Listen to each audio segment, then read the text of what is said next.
All right, welcome back. And as you saw in the previous episode, I gave you a preview of this next stamp haul that I'm going to be soaking. And just to review, this was the ad. It was for 20 grams of on paper Norway, all different, and 1.8 ounces of Germany on paper. And let's get started here, and first we'll see exactly how much I got. Now I have opened these previously and I have counted them, but just to show you what we got here, let me get my postal scale up and running. Stick the mixture on there and it comes to 17 grams. So that's 3 grams short, which amounts to 15%. It's a pretty significant shortfall, really. And as I said, I've already opened it and I've counted them, and there are 59 in that 17 grams. Now, as you recall, in the previous Norway mixture, I had 300 stamps in 1.8 ounces or 50 grams. So the 20 grams, assuming it would have been 20 grams, should have been 40% of that 300 or 120 stamps. Like I said, I came out with half that amount, 59. And one thing that accounts for the discrepancy is that this mixture is all large size commemoratives, whereas the previous one had a lot of the smaller definitives, the post horns and some of those early engraved definitives. And another major factor in the difference here is that the previous one was close cut. The paper was close cut around the stamp, so you didn't get a lot of excess paper weight. This one, as you can see, there's a lot of extra paper. This one, there's twice as much paper as stamp. Another one with excess paper. And some of them are on a little heavier cardstock. So that's the Norway mixture. And then moving on to the Germany. The advertised deal was 2 ounces of Germany on paper, and we actually came up with 2.3 ounces. So you might say, well, Ted, it all comes out in the wash then. We're up a little bit short on the Norway, a little bit over on the Germany. Well, mathematically that may be so, but from a collecting standpoint, the Germany is a lot more common. The Norway is a lot harder to find, especially the very recent ones. So it'll remain to be seen whether we got good value out of it. Now, the stamp farm included an order sheet of more country packets, and they even explain on there all the country mixes are custom-made mixes put together generally for each order. So that's why they could promise you all different stamps. Let's go ahead now and soak these off the paper, and I'll take you step by step through my process, and let's get started. First, I'll just fill a couple of containers with some warm water with just a drop or two of dishwashing detergent, just to help the water soak in a little better, and of course to wash off a little of that surface soiling on the stamps. This should be big enough for the Germany, and this should be good for the Norway.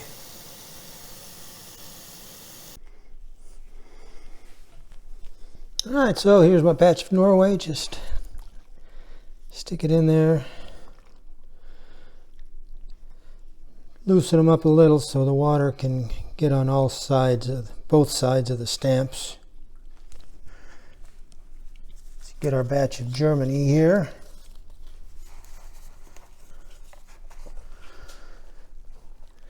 Oh Lord, stuck in Norway again. So, let those soak for a few minutes. Based on my experience with the last batch, it'll only take maybe 15-20 minutes and they'll be just sliding right off. All right, it's actually been about 40 minutes now. My wife and I went out Krogering and we're back now, and let's see what we have. As you can see, let me show you, pull that out of the water, and that just, well, theoretically it just pops right off. Put it into a water bath to rinse it. Let me get a little dish to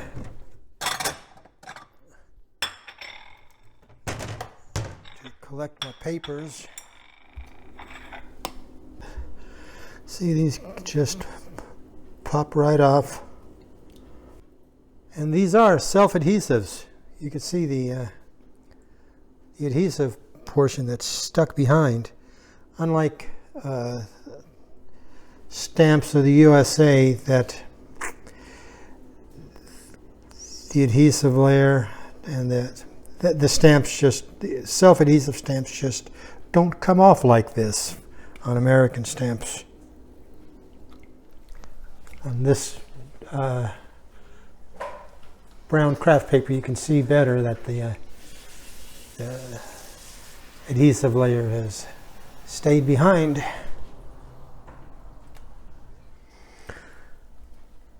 All right, so that's the whole lot, and it looks like I only had one casualty.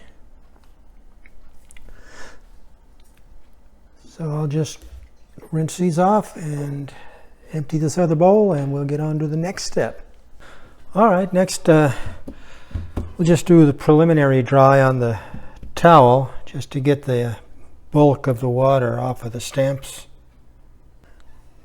During this step, the tongs will be a big help.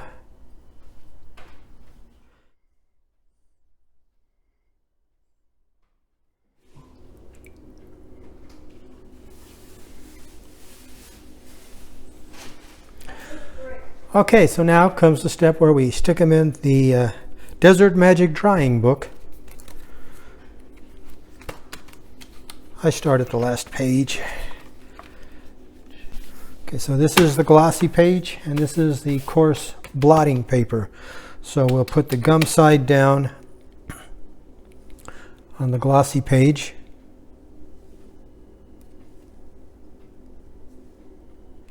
I'll count them out just to make sure of our count as we go. So that's 5, 6, 15. No need to try to cram them close together and get as many on a page as you can, because there's plenty of pages. So what do we have? 3, 6, 9, 12, 15. 59,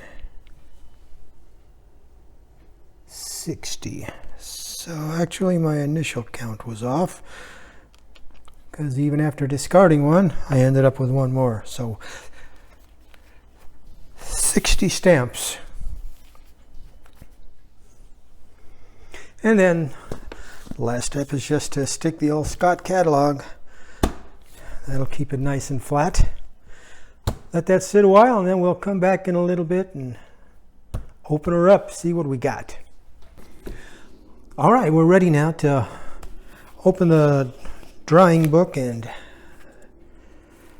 check out the results of our efforts. Go ahead and just shake these all out.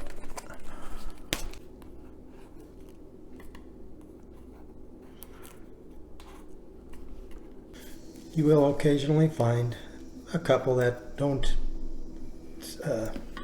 slide off readily, but you just kind of lift the corner and it just pops right off. No problem. Now I'll just go ahead and stick these in the stock page and catalog them all, and I'll be back in a little bit to share the results with you. All right, then it's time to get down to brass tacks and find out what we ended up with. Now, I ended up with 60 stamps, but 3 of them were those post horn stamps, which were part of multiple franking. There were 2 stamps on the piece of paper. So while I did include them in the count, I did not include them in the valuation comparison because they're just minimal value stamps anyways. And then one stamp here, someone got a little bit too close with the scissors. They cut off the perfs on the bottom edge. So that left us with 56. But this is just a 40-cent retail value stamp, so it didn't really affect the bottom line results too much. I've arranged them all in chronological order on this stock sheet so you could see the distribution of the years. We had one from 2006, and then we jumped to 2012 where we had the lighthouses, the Snecker Anderson, then up to 2013, fashion designers, royal family, up to 2014, we had a couple. This Thor Hired All set. 2015, we had a pair. 2016, we had 3. Well, 4, 5, 6, 7, 8, counting our Santa. 2017 had the highest representation of stamps. There's this bottom row. There's Queen Sonia, the Viking ships, cycling, a set of cars, and Christmas. And we go up to 2018. A pair of bird stamps, the train, Christmas, and then 2 stamps from 2019. We had pretty good catalog value represented in these stamps. The highest catalog value was $5.50, and 4 stamps were valued at that price. This pair of fashion designer stamps were $5.50 each. Queen Sonia is valued by the Scott catalog at $5.50, and this European Green Capital stamp is also $5.50. Now, just to be sure that you understand, catalog values, especially for very recent stamps like this, are very inflated from actual retail prices because there's not enough sales history for Scott to get a accurate retail consensus of the value, and all they do is just use a straight multiple of the face value of the stamps. However, the retail value did happen to be very good also. So let me break it down for you here in this next couple of slides. The range of years involved went from 2006 to 2019, and over to the right are the number of stamps for each year that were included. Then the range of catalog values we had, as shown here, we had 13 stamps valued between $2 and $2.75. 33 stamps were valued between $3 and $3.50, 5 between $4 and $4.75, and 6 stamps between $5 and $5.50. As I said, retail value is much lower, and for that we had 35 stamps with a retail value between 35 cents and 90 cents, and 22 stamps between $1 and $1.75. The total catalog value involved was $198.35. So you can see that's pretty inflated. Retail value, though, is still a respectable $48.30. The cost of the mixture was only $6, so as a percentage of catalog value, I paid only 3%. as a percentage of retail value. I paid 12% of retail. That's a good deal in anyone's eyes, I believe. And all it cost you was just a couple hours of your time soaking and drying the stamps. So the bottom line is, I found this to be a most excellent mixture. I give it 10 thumbs up, and I will definitely be ordering from the Stamp Farm again. The Stamp Farm included a price sheet of other mixtures that they have, and you can see where I've highlighted ones that I'm interested in. On the front page there's Norway, and on the back there's other recent mixtures. They don't all, not all of them are necessarily of from recent years like this Norway mixture, but the ones that they do mark as recent are Monaco, Croatia, and Ethiopia, and I'm interested in ordering all three of those, so I'll order those soon and we'll see how well we do with those. Now, this episode has run long enough just on the Norway, but I still have a Germany mixture to go through, and that will have to wait for the next video, and I'm anxious to see those. So, what do you think? Was this mixture a go or a no-go for you? Let me know in the comments below. Stay tuned for the slideshow at the end of the video, where I'll give you a closer look at most of these stamps. And until next time, this is Ted the Talking Stamp Collector saying, don't worry.